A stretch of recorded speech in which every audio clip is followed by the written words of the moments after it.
Every economy faces the same core challenge: scarcity. We have unlimited wants, but only a limited supply of resources to satisfy them. To visualize how a society manages this, economists use the Production Possibility Curve, or PPC.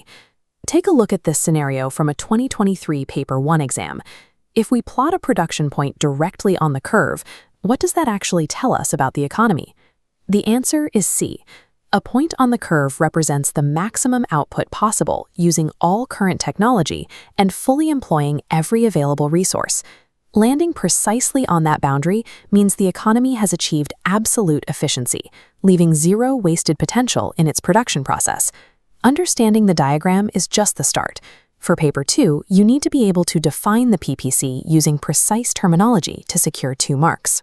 You must describe it as a diagram showing the maximum possible combinations of 2 products produced with given resources and given technology in a specific time period.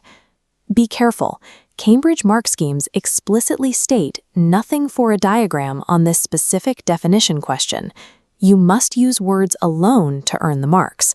Visualizing the concept helps you understand it, but using this specific academic phrasing is what ensures you meet the examiner's requirements for a full response. In Paper 2, you're often asked to explain the significance of where a point is plotted, specifically the difference between being inside the curve versus being on it. A point inside the curve indicates inefficiency, meaning there are unemployed resources being used ineffectively. Because they're idle, output is lower than achievable. In contrast, a point on the PPC signifies fully employed resources operating at maximum potential. By looking at the physical placement of these dots, we visually map exactly how much of a country's theoretical potential is being put to work. Now, let's analyze how the curve itself can change. If the quality of a country's resources increases, how does that look on a graph? Sketch your prediction before we move on.